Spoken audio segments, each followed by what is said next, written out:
এরপরে বলা হয়েছে তোমরা তোমাদের স্ত্রীদেরকে এই শিক্ষা দেবে তারা যেন কোনোদিন গোসলখানায় বাথরুমে কোনোদিন পেশাব যেন না ফেরে।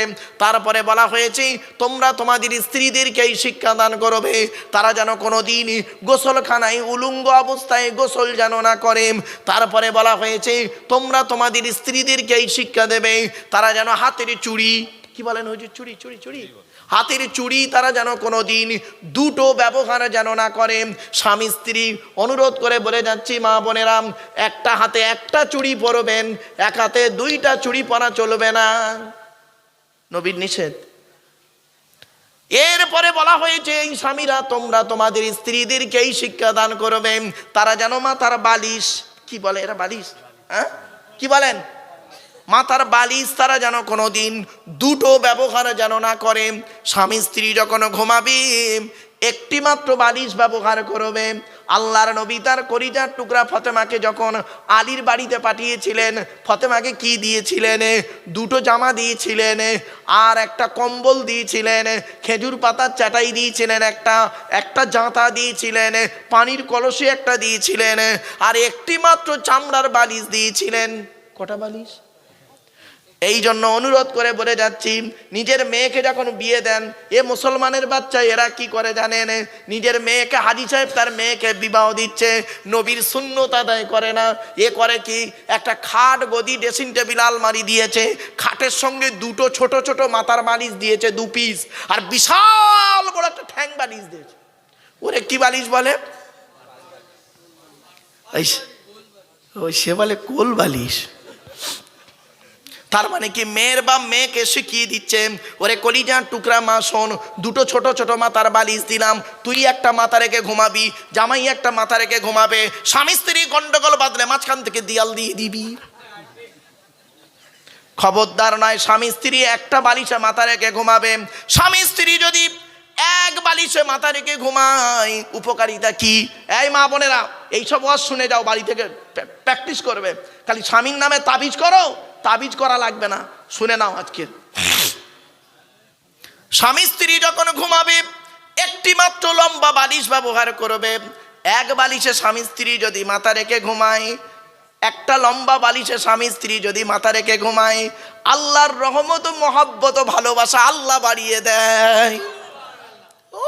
এই ওয়াজটা শোনার পরে আমার মুরব্বী বাবাজিরা মনে মনে বলছেন, ওরে মারুফ, 20 বছর আগে সেকেন্দার নগরে ওয়াজটা কেন করলি না? তোর চাচি আর শুতে নেই না। ও দোষটা কি আমার বাপের তো দোষ, আমার বাপ বে করতে দেরি করেছিল। রাগ করো না। শুধু তাই নয়, আর একটু গিয়ে যাচ্ছি, আল্লাহর নবী বলেছেন এই স্বামীরা, স্বামী তার স্ত্রীকে 3 জায়গায় চুমা দেবে। হাদিস শিখে যাও। আল্লাহর নবী বলেছেন স্বামী তার স্ত্রীকে 3 জায়গায় চুমা দেবে। 1 নাম্বার হলো কুব্বালাতুল খাদ্দে, কুব্বালাতুল খাদ্দে, গালে চুমা দেবে। গালের এই নরম অংশতে চুমা দিতে হয়। এ বোকারা বোঝে না, শক্ত জায়গায় চুমা দেয়, ঝামেলা পেকে যায়। যাও বাড়ি চল যাও, আজকের গিয়ে কাজা আদায় করবে, যাও। 2 নাম্বার হলো কুব্বালা। মুরব্বিদের হাসি দেখেছেন? এতদিন পরে ওয়াজ হচ্ছে, এতক্ষণ পর, তাই না? ও মুরব্বিরা হাসছে, জান ভরে হেসে নিচ্ছে। লে বাবা, একটু হাসির ছলে কেন বলছে? কারণ আছে, কারণ আছে, এর মধ্যে একটা হেকমত আছে বাপ। এই লাস্টে এই 3 ঘন্টা ওয়াজ করছি, 2.5 ঘন্টা ওয়াজ করলাম অন্যরকম, আর এই 5-10 মিনিট ওয়াজ করছি কেন, একটু পরেই বুঝতে পারবেন। আমার বাপেরা অনুরোধ করে বলে যাচ্ছি, 2 নাম্বার হলো কুব্বালাতুল আইনাইনে। নবীজি বলেছেন 2 চোখের মাঝখানে অর্থাৎ কপালে চুমা দেবে। 3 নাম্বার হলো কুব্বালাতুল ইয়াদি, হাতে চুমা দেবে। হাতের কোন জায়গায় চুমা দিতে হয় দেখে নিন, শিখে নিন, বুঝে নিন, জেনে নিন। হাতের এই জায়গায় চুমা দিতে হয়। এখানে আল্লাহ পাক 19টা রগ দিয়েছে। কটা 19টা রগ আছে। দয়া, মায়া, মমতা, ভালোবাসা, ভক্তি, শ্রদ্ধা, সম্মান দিয়েছে আল্লাহ এই জায়গায়। স্বামী যখন স্ত্রীর এই জায়গাতে চুমা দেয়, স্ত্রী যখন স্বামীর এই জায়গাতে চুমা দেয়, আল্লাহর রহমত, মহব্বত, ভালোবাসা আল্লাহ বাড়িয়ে দেয়। এই ওয়াজটা করেছিলাম মুর্শিদাবাদে। 4 ঘন্টা ওয়াজ করার পরে যেই বলেছি হাতে চুমা দেওয়ার কথা, একটা বুড়ো অপর বুড়ো বলছে তুবে মলি সাহেব বুড়ি হাতি ধরতে দেয় না, তা চুমো খাবো কোথায় দিন? রাগ করো না বাপ, আগিয়ে যাচ্ছি। এরপরে বলা হয়েছে এই মেয়েদের একটা অভ্যাস হলো কি জানেন? মেয়েদের একটা অভ্যাস হলো কি জানেন? স্বামীকে সন্দেহ করা। ঠিক না বেঠিক? স্বামীকে সন্দেহ করা মেয়েদের একটা অভ্যাস। এই মা বোনেরা, স্বামীকে অযথা সন্দেহ করো না। একটা ছোট্ট উদাহরণ দিচ্ছি, বাড়ি থেকে ভাববেন। ধরুন আপনি হাড়োয়ায় একটা দোকান করেছেন। কি? হাড়োয়া মার্কেটে একটা দোকান করেছেন। প্রতিদিন রাত 8টায়, কটায়?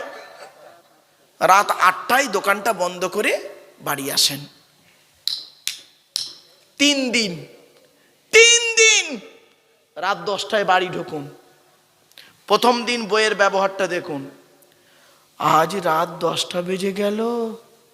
তা আপনি হয়তো বললেন, হেই সিপিএম তৃণমূলের মারামারি চলছে, বন্ধ করতে দেরি হয়ে গেছে। তখন বইয়ের ভাষা শুনবেন, তোমার কিছু হয়নি তো। প্রথম দিনের ভাষা ভালো। দ্বিতীয় দিন রাত 10টায় ঢুকুন, বইয়ের ভাষা দেখুন, আজও রাত 10টা। তা আপনি হয়তো বললেন, হেই কালকের মারামারিটা আমার দোকানের সামনে এসছে। তখন ও কি বলবে জানেন? কেন ওই দিক দিয়ে ঘুরে আসতে পারলে না? ওদিক দিয়ে ঘুরে আসতে পারলে না? বসিরার হয়ে বেড়াচাপা হয়ে মাটিয়ার ভেতর দিয়ে আসতে পারলে না? সরু একটা গুলি রাস্তা ছিল। ও নিজে 6টা রাস্তা বলবে, যেটা আপনার জানা নেই। চলেন দ্বিতীয় দিন হলো। তৃতীয় দিন রাত 10টায় ঢুকুন, মেজাজ ফুল আগুন। বাড়ি ঢোকার আগেই বুঝতে পারবেন, অনুমান করবেন, একদম থমথমে ভাব, মেজাজ আগুন। কয়েকদিন দেখতেছি রাত 10টা, দেখি তোমার মোবাইলটা, বলে মোবাইলটা কেড়ে নেবে হাত থেকে। মোবাইলটা কেড়ে নিয়ে ডিবিতে দেখবে যদি কোনো মেয়ের ছবি পেয়েছে। হায় হায়, এ মেয়েটাকে, এর বাড়ি কোথায়, এর মধ্যে কি আছে আমার মধ্যে নেই, এই জন্য রাত 10টায় বাড়ি ঢুকে তুমি। সারা রাত FM রেডিওর মতো গজ গজ গজ গজ করবে। ঠিক না বেটি? সারা রাত ঘুম হারাম, ঘুম আপনার হারাম। এবার সকালবেলা উঠে আপনি হাড়োয়ায় দোকান খুলতে যাবেন। তো হাড়োয়ায় দোকান খুলতে যাবেন, ও বউ করবে কি, আপনার বউ করবে কি, মেয়েটা করবে কি জানেন? মলি সাহেবের কাছে তাবিজ করতে যাবে। এই মা বোনেরা, একটা মারাত্মক তাবিজ শিখিয়ে যাচ্ছি, মারাত্মক তাবিজ শিখিয়ে যাচ্ছি। ফজরের নামাজ ইমাম সাহেব ক রাকাত পড়ায়? জোরে বলুন। 2 রাকাত। তা আমি আপনাদের ইমাম, ফজরের নামাজ পড়াবো, কত টাকা পাবো? জোরে বলুন। 20 টাকা। নিয়ত পাচ্ছি আল্লাহু আকবার, 1 টাকা। দোয়া সানা পড়বো 1 টাকা। সূরা ফাতিহা পড়বো 2 টাকা। বড় কেরাত ধরতে হবে। ওর বইয়ের কাছে ঘুম থেকে উঠেছে, 1 রাকাত নামাজ ফেল হয়ে গেলে তারপর দিন ইমাম সাহেব বাদ। আবার সালাম ফিরিয়ে ওর বাপ দাদা 14 পুরুষের নামে, গোষ্ঠী শুদ্ধর নামে এত বড় দোয়া চাইতে হবে। কালো গাই, কোলে বাছুর, 2 কিলো দুধ, খেতে দেবে খড়, হয় খোলভুসি দাও তবে তো বুঝবে। বউকে একটা 1 কেজি ওজনের ইলিশ মাছ কিনে দিয়েছো, 25 গ্রাম সর্ষের তেল দিয়ে বলছো ভেজে দাও। তাই 1 কেজি ওজনের ইলিশ মাছ 25 গ্রাম সর্ষের তেলে যদি ভাজতে যাও, তা ভাজা মাল পাবে না পোড়া মাল পাবে? বিবেককে প্রশ্ন করো। অসুবিধা হচ্ছে? এবার আসছি, ফজরের নামাজটা গেল, ক টাকা পাবো? যা 20 টাকা। এবার আছে জোহরের নামাজ ইমাম সাহেব ক রাকাত পড়ায়? ক রাকাত? 4 রাকাত। ক টাকা পাবো? 20 টাকা। আচ্ছা, জোহরের নামাজে ইমাম সাহেব কেরাত জোরে জোরে বলে না মনে মনে বলে? মনে মনে বলে। আমি আপনাদের ইমাম, আমি জোহরের নামাজ পড়াচ্ছি, 4 রাকাত নামাজ পড়াবো, 20 টাকা পাবো। নিয়ত পাচ্ছি, হ্যাঁ নিয়ত পাচ্ছি আল্লাহু আকবার। মনে মনে কেরাত তো, আল্লাহ রমজান মাস চলছে, বইয়ে শাড়ি সায়া ব্লাউজ কিনতে হবে, ছেলের জামা কাপড় কিনতে হবে, ঈদের খরচা আছে, আব্বারও জামা লুঙ্গি, মারও শাড়ি সায়া ব্লাউজ, আমারও জামা কাপড় খারাপ হয়ে গেছে কিনতে হবে, এদের মাইনে অনেক টাকা দেওয়ার ক্ষমতা আছে আল্লাহ, এরা মাইনেও বাড়ায় না, সেই 3000 টাকাই রেখে চালে। এই অনেকক্ষণ হয়ে গেছে তো, রুকুতে যেতে হবে। আল্লাহু আকবার।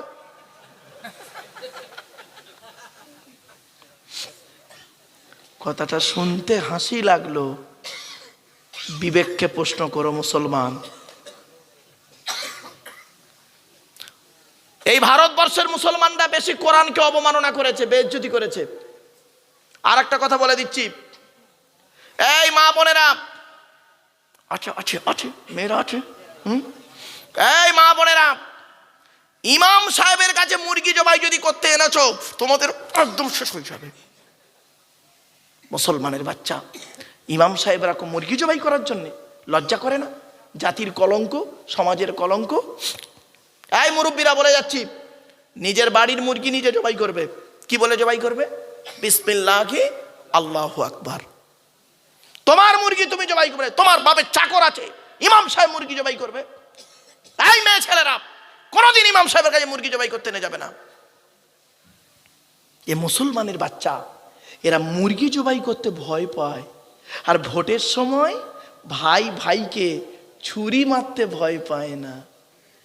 এরা মুরগি জবাই করতে ভয় পায়, মানুষ জবাই করতে ভয় পায় না। কি জাত এবার বুঝতে পারছেন? ইমামের ইজ্জত বোঝো, অনুরোধ করে বলে গেলাম। যাক, আর বেশি বলবো না। তাহলে মসজিদ কমিটি হলো, ইমাম হলো, তাই তো নাকি? আচ্ছা, যেটা আজান দেয় ওটারে কি বলে? মুয়াজ্জিন। শোনেন, পশ্চিম বাংলায় বেশিরভাগ মুয়াজ্জিনের আজান শুদ্ধ নেই। জিজ্ঞেস করুন, বেশিরভাগ মুয়াজ্জিনের আজান শুদ্ধ নেই, অশুদ্ধ অশুদ্ধ। বুড়ো মুয়াজ্জিন আজানটা শুদ্ধ করে দেয় না, আজান দিচ্ছে আল্লাহু আকবার আল্লাহু আকবার, একামত দিচ্ছে একামত দিচ্ছে, নামাজের আগে একামত দিচ্ছে, হেইয়া আলা সালা হেইয়া আলা সালা হেইয়া আলাল ফালা হেইয়া আলাল ফালা কাদ কা মাতি সালা কাদ কা মাতি সালা।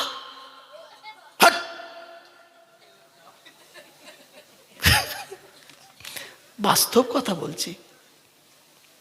এজন্য দায়িত্ব হলো মুয়াজ্জিনদের বলে যাচ্ছি, বাপ আজানকে শুদ্ধ করে নেবেন, শুদ্ধ করে নেবেন। তাহলে ইমাম গেল, মুয়াজ্জিন গেল, এবার আসছি কমিটি হলো। এবার যারা নামাজ পড়ে ওটাকে, ওগুলোকে কি বলে? মুসল্লি। দেবো দেবো দেবো। এই দেখেন, এই মসজিদে দেখবেন, প্রায় মসজিদে আছে, তো এই মসজিদে আছে কি তা আল্লাহ ভালো জানে, আমি জানি না, হুজুর জানে, যাই ইমাম সাহেব লোক, উনি বোঝে ভালো, আমি তো এখানকার লোক নয় বাপ। প্রায় মসজিদে আছে, কেন আমার কপালে গোটা কত জুটে ছিল, বুঝতে পারছেন? 19 বছরে গোটা কত জুটে ছিল, তাই আপনাদের বলছি। কিছু বুড়ো বুড়ো মুসল্লি আছে, এত বদমাইশ, এত বদমাইশ, ওই বুড়ো মুসল্লিগুলো কল্পনা করতে পারবেন না। ওদের মতো বদমাইশ পৃথিবীতে একটাও নেই। দু একটা বুড়ো বুড়ো মুসল্লি আছে, কি করে জানেন?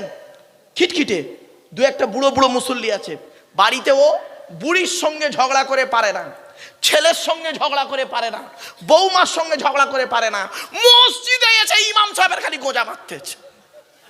ঠিক না বেঠিক? পাকা ঘরে নেই কেন? ইমাম তুমি বলো। তা তোর পাকা ঘরে নেই, ইমাম সাহেব জানে? এইরকম কিছু বুড়ো আছে দেখবেন, ঘুম হয় না তো, রাতে ঘুম হয় না, বুড়ি তো ঘুমায় না পাশে, ভোরের বেলা উঠে চলে এলো, ইমাম সাহেব উঠতে দেরি করেছে, এবার তার গোষ্ঠী উদ্ধার করছে। সকালবেলা চায়ের দোকানে গিয়ে দেখবেন, চায়ের দোকানে গিয়ে চা খাবে, আর ওই বকর বকর বকর বকর করবে, খালি লোকের পরনিন্দা পরচর্চা করবে, কাজ নেই তো। কিছু বুড়ো লোক আছে, খবরদার নয় বাপ, খবরদার নয়। পৃথিবীর সব থেকে কঠিন কাজ কি? পৃথিবীর সব থেকে সহজ কাজ কি?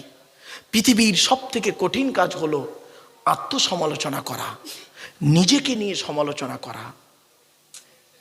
আমার ওয়াজ বাড়ি থেকে ভাববেন বাপেরা, পৃথিবীর সব থেকে কঠিন কাজ হলো আত্মসমালোচনা করা। নিজেকে নিয়ে সমালোচনা করুন।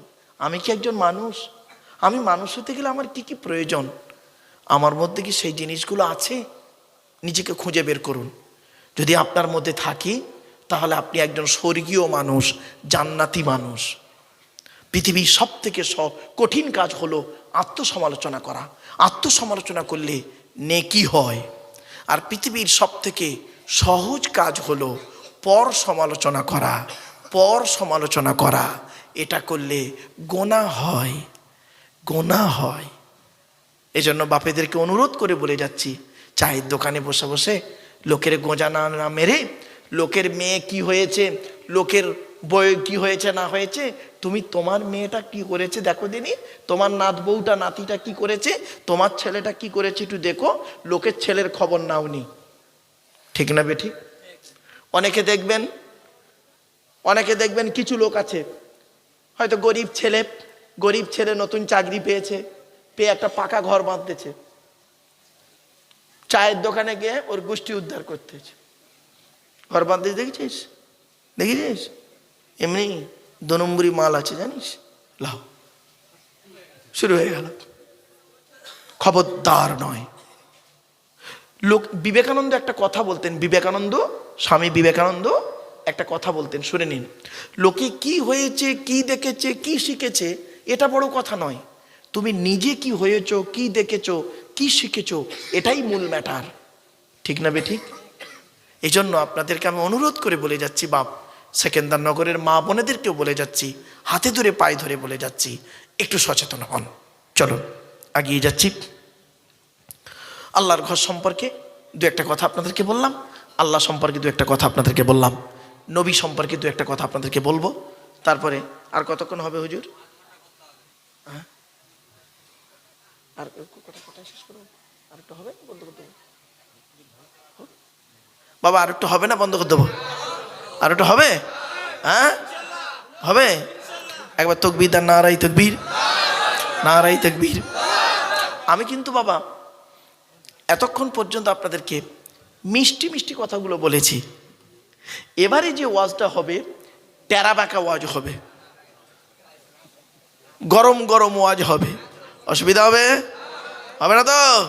ঠিক আছে। এই দেখেছেন গরম গরম ওয়াজ করবো, এ উঠে পালাচ্ছে, ও যায় না। আসবে তো নাকি না জনম যাওয়া যাচ্ছে? ও আসবে, চিন্তা নেই আজ আজকে। চলো একবার দরুদ শরীফ, আল্লাহুম্মা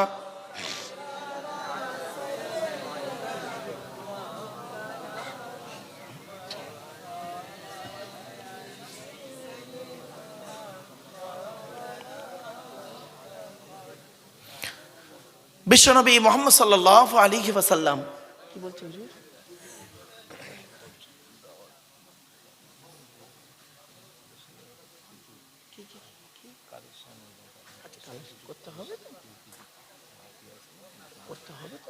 ঠিক আছে ইনশাআল্লাহ, চিন্তা নেই। চলেন বাপেরা, ও সে চিন্তা নেই, ও মনে আছে, চিন্তা নেই বাপ, বলিনি। সহজ প্রশ্ন দিয়েছে একটা ভাই যে নবী আগে নামাজ কি ছিল? মুহাম্মদ সাল্লাল্লাহু আলাইহি ওয়াসাল্লামে আসার পূর্বে নবীরা কত ওয়াক্ত নামাজ পড়তেন? ক্লিয়ার? এক একটা নবীর প্রতি এক একটা ওয়াক্তের নামাজ এসেছিল। ঠিক আছে, মনে রাখবেন। রোজাটাও তাই। সওমে বেসালটা ছিল কি? হযরতে দাউদ আলাইহিস সালাম, তিনি একদিন ছাড়া একদিন রোজা রাখতেন। এক একটা নবী এক একটা নামাজের ওয়াক্ত নামাজ পড়েছেন।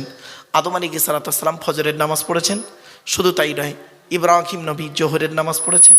এইভাবে এক একটা নবী এক একটা নামাজ পড়েছেন। 5 ওয়াক্ত নবীর নামাজ পড়েছেন, রোজা রেখেছেন, সব কিছু করেছেন। তবে 5 ওয়াক্ত নামাজ উম্মতের উপরে ফরজ হলো মেরাজের রাতে। আল্লাহ পাক 5 ওয়াক্ত নামাজ উম্মতে মুহাম্মাদের উপরে ফরজ করলেন, 1 মাস রোজাকে ফরজ করলেন। এই রজব মাসের 27 তারিখে বিশেষ উল্লেখযোগ্য রেওয়ায়েত পাওয়া যায়। চলুন এবার আসছি।